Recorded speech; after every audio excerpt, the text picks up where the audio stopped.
हरे कृष्णा। क्या आपको गणपति बाप्पा से हेल्प चाहिए? क्या आप चाहते हो कि गणपति बाप्पा इस बार आपकी सभी संकटों को, कष्टों को दूर करें? तो ये वीडियो आपके लिए है। आज मैं बात कर रही हूँ अधिक मास में आने वाली पुण्य और अति लाभदायक संकट चतुर्थी की। ये संकट चतुर्थी आ रही है 30 जून को, और इस दिन हम भगवान गणपति यानी गणपति बाप्पा के विभुवन अवतार, विभुवन स्वरूप की पूजा करेंगे।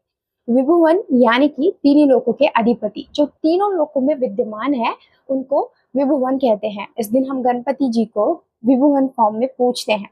अब देखिए, हमें ये पता है कि गणपति बाप्पा सर्वपूज्य है, प्रथम पूज्य है, और जो भी हमारी प्रॉब्लम्स होती है वो गणपति बाप्पा तक पहुंचती है, बिकॉज गणपति बाप्पा के जो कान है वो बहुत बड़े हैं।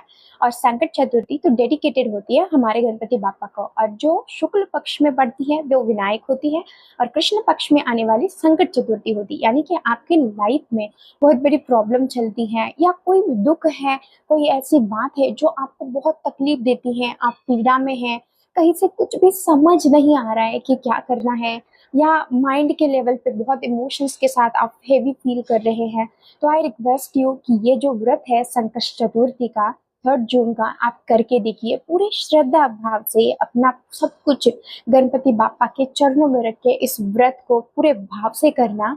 आपको जो भी आपकी प्रॉब्लम है उससे एक वे जरूर मिलेगा, कहीं ना कहीं से गाइडेंस आएगी, कहीं ना कहीं से हेल्प आएगी। सो ये अधिक मास में आने वाली संकष्टी चतुर्थी अत्यंत लाभदायी है। आपके कर्जे हैं, आपके घर में प्रॉब्लम है, आपको सुख नहीं मिल रहा है या शांति नहीं है, कोई चीज है जो आप उससे निकल नहीं पा रहे हो, तो ये राइट टाइम है कि आप गणपति बाप्पा से प्रे कर सकते हो। सो ये संकट चतुर्थी है अधिक मास वाली, तो जो आप चीजें करेंगे, मंत्र, जाप, तप, दान, वो आपके कई गुना, करोड़ों गुना उसका जो फल है वो बढ़ेगा, उसका लाभ है वो बढ़ेगा। अब मैं बताती हूँ संकट चतुर्थी के दिन करना क्या है। आपको मॉर्निंग में जल्दी उठना है, सूर्योदय से पहले उठना है, स्नान आदि से निवृत्त होकर भगवान सूर्य को जल देना है। उसके बाद घर का जो मंदिर है आप उसे क्लीन करें। घर का मंदिर क्लीन करने के बाद अब आपको कि गणपति बाप्पा की जो एक स्थापना है वो करनी है। स्थापना यानी पूजा के लिए स्थापना करनी है। एक आप चौरंग ले, चौकी ले, या कोई पाट ले, उसके ऊपर पीला या लाल कपड़ा बिछा के प्रॉपर जो षोडोपचार पूजा होती है गणपति बाप्पा की, वो आपको करनी है।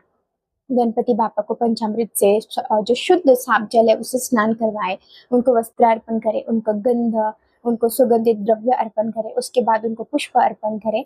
अगर मॉर्निंग में आपके पास दुर्वा है तो दुर्वा अर्पण करें। उनको अच्छे से जो भी आपकी चौकी है उस पर स्थापित करके फल प्रसाद अर्पित करना, धूप अर्पित करना, उनके बाद उनकी आरती करना। ये पूजा होने के बाद आप हाथ में, आपका जो एक राइट हैंड है उसमें थोड़ा सा जल ले, उसमें आप थोड़े से अक्षत, कुछ सिक्के, एक फल डालकर आप अपने मन में ये संकल्प ले गणपति बाप्पा के कि हे बाप्पा, मैं जो भी अपने लाइफ में प्रॉब्लम चल रही है उससे जूझ रही हूँ, मैं दुख में हूँ, और इसी भावना के साथ आज मैं आपका व्रत करने का संकल्प लेती हूँ, इस उम्मीद से कि आप कहीं ना कहीं से मेरी मदद करेंगे, और मेरे में ऐसा सामर्थ्य नहीं कि मैं इस व्रत को बहुत अच्छे से कर पाऊँ। तो हे बाप्पा, आप मुझको इतना कृपा करिए कि मैं इस व्रत को बड़ी सही भावना से, तन मन से कर पाऊँ। एंड जो भी चीजें हैं आप गणपति बाप्पा के सामने रखेंगे। ये हो गई मॉर्निंग की पूजा।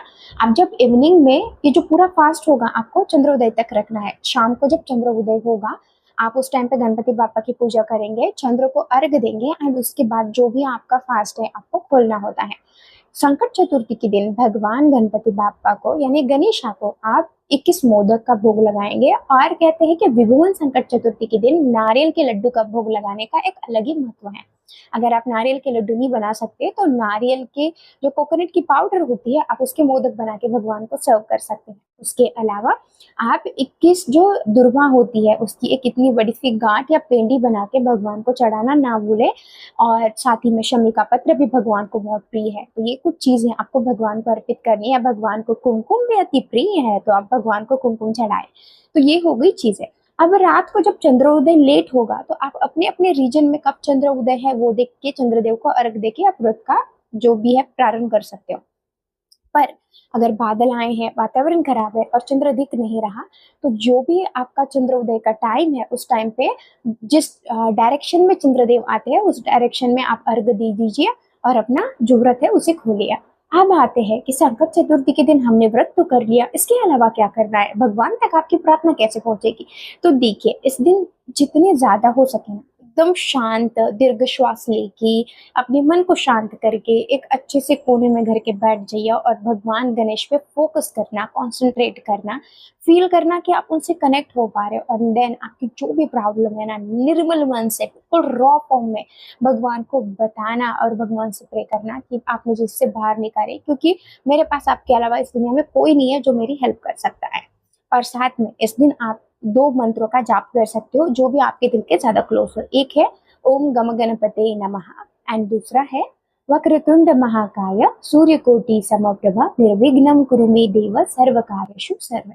इन दोनों में से जो भी मंत्र आपको अति प्रिय है आप उसका जाप कर सके। इसके अलावा भी आप जो गणपति बापा का अथर्व शीर्ष है उसका अध्ययन भी आप कर सकते हैं। और इस पूरा अधिक मास है तो देखिए आप बिना सोचे जो भी आपसे हो सकता है कुछ ना कुछ दान करें। दान करने से जो आपने व्रत रखा है वो फलित हो जाता है। और किसी का फ्री में मत खाइएगा।